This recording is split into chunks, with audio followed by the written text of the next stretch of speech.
Hello दोस्तों, target with H में आपका स्वागत है। आज हम पढ़ने जा रहे हैं पॉलिटिका पार्ट 7। आज का टॉपिक है भारतीय संविधान की विशेषताएं। इससे पहले हम भारतीय स्रोत अनुसूची सब पढ़े, लेकिन भारतीय संविधान का विशेषता क्या है उसके बारे में आज हम जानेंगे। आइए शुरू करते हैं। ये निर्मित है, लिखित एवं सर्वाधिक विस्तृत है। दूसरा, प्रभुत्व संपन्न, लोकतांत्रिक, पंथनिरपेक्ष और समाजवादी है। भारतीय संविधान प्रभुत्व है, माने भारतीय संविधान का प्रभुत्व है, इसी का वर्चस्व है, पूरा इंडिया इसी से चलता है। दूसरा, संपन्न है, इसमें कोई कमी नहीं है। तीसरा, लोकतांत्रिक है, सब पंथ निरपेक्ष है, किसी जाति धर्म और इसमें कोई पक्षपात नहीं करती है। समाजवादी है, समाजवादी है, सब समाज को लेकर चलने वाली है भारतीय संविधान। तीसरा, स्वतंत्र न्यायपालिका की स्थापना। न्यायपालिका यहाँ की स्वतंत्र है, इसकी स्थापना भारतीय संविधान ही करती है। चौथा, संसदीय पद्धति की सरकार की स्थापना। यहाँ पे संसदीय पद्धति की सरकार है, यहाँ पे जनता द्वारा चुनी जाती है सरकार। पांचवा, विधि के शासन की स्थापना। यहाँ पे कानून का ही शासन है। ये सब भारतीय संविधान का विशेषता है। छठा, मूल अधिकारों का समावेश है। मूल अधिकारों का समावेश जो भारतीय नागरिकों को एक बहुत ही बड़ा हथियार मिला हुआ है। मूल अधिकार बहुत बड़ा हक है, अधिकार है। मूल अधिकार अगर नहीं होता तो शायद अभी सरकार का हम सब गुलाम होते, लेकिन मूल अधिकार एक राइट देता है हर नागरिकों को, हर नागरिक को है। सातवें, राज्य के नीति निर्देशक तत्वों का समावेश है। नम्य एवं अनम्य का मिश्रण है। वयस्क मताधिकार की व्यवस्था की गई है। इसी में बोला गया कि जो 18 साल के ऊपर के लोग अपना मत दे सकते हैं। एकल नागरिकता की प्रावधान है, जैसे हम पिछले बार समझ चुके हैं कि एकल नागरिकता क्या होती है।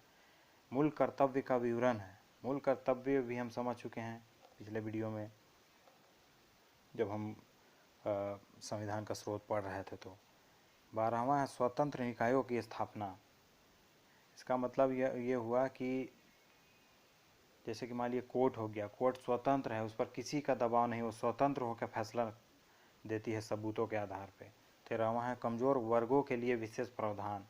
जो कमज़ोर लोग हैं, जो पिछड़े हुए लोग हैं, एसटी है, एससी है, जो अल्पसंख्यक है, जो पिछड़ा हुआ तबका है, उसके उत्थान के लिए कोई विशेष प्रावधान कर सकते हैं। भारतीय संविधान की प्रस्तावना। भारतीय संविधान की प्रस्तावना भारतीय संविधान का निचोड़ है प्रस्तावना। जैसे कि के एम मुंशी ने कहा है, स्वतंत्र गणतंत्र का जन्म कुंडली है प्रस्तावना।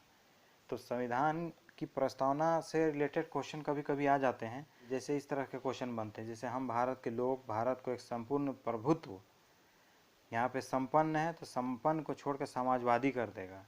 फिर यहाँ पे संपन्न खाली स्थान है, संपन्न तो संपन्न भरने के लिए, इस तरह से आता है। तो जैसे दिया हुआ जिस सीक्वेंस में दिया है उसी सीक्वेंस हमको जानना पड़ेगा। चलिए ये देखते हैं भारत की प्रस्तावना को। हम भारत के लोग भारत को एक संपूर्ण प्रभुत्व संपन्न समाजवादी पंथनिरपेक्ष लोकतंत्रात्मक गणराज्य बनाने के लिए तथा उसके समस्त नागरिकों को सामाजिक, आर्थिक और राजनीतिक न्याय, विचार, अभिव्यक्ति, विश्वास, धर्म और उपासना की स्वतंत्रता देती है। सामाजिक और आर्थिक, राजनीतिक न्याय, विचार, अभिव्यक्ति, अपने विचार को प्रकट करने के लिए करने की आज़ादी, विश्वास, किसी भी धर्म को मानने की स्वतंत्रता हमें भारतीय संविधान देती है। ये प्रस्तावना में लिखा हुआ है। प्रतिष्ठा और अवसर की समानता प्राप्त करने के लिए तथा उन सब में व्यक्ति की गरिमा और राष्ट्र की एकता और अखंडता सुनिश्चित करने वाली बंधुता बढ़ाने के लिए दृढ़ संकल्प होकर अपनी इस संविधान सभा में आज दिनांक 26 नवंबर 1949 को मिति मार्गशीर्ष शुक्ल सप्तमी संवत 2000 विक्रमी को तद द्वारा इस संविधान को अंगीकृत, अधिनियमित और आत्मसमर्पित करते हैं। ये प्रस्तावना पंडित नेहरू ने दिया था और अंत में इसे भारतीय संविधान में जोड़ा गया है। प्रस्तावना को संविधान की कुंजी कहा जाता है। 42वां संविधान संशोधन 1976 द्वारा समाजवादी, धर्मनिरपेक्ष और अखंडता शब्द को जोड़ा गया है। इससे पहले ये संविधान में नहीं था, पंथनिरपेक्ष था लेकिन धर्मनिरपेक्ष नहीं था। इसीलिए 42वां संविधान संशोधन 1976 को मिनी संविधान कहा जाता है। केशव आनंद भारती बनाम केरल सरकार राज्य विवाद। केशव आनंद भारती कोई थे और केरल सरकार माने राज्य का विवाद जो था 1973 में सुप्रीम कोर्ट ने निर्णय दिया कि प्रस्तावना में संशोधन किया जा सकता है इसके मूल ढांचे को क्षति पहुंचाए बिना। प्रस्तावना में पहले क्या थे कि कोई फेरबदल नहीं किया जा सकता है, लेकिन केशव आनंद भारती और केरल सरकार के द्वारा जो विवाद था उस पर सुप्रीम कोर्ट ने निर्णय दिया कि प्रस्तावना में संशोधन तो किया जा सकता है परंतु उसके मूल ढांचे को क्षति पहुंचाए बिना।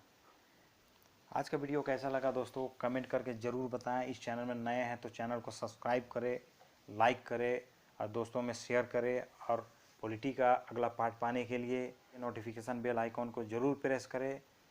और मिलते हैं अगले वीडियो में। जय हिंद।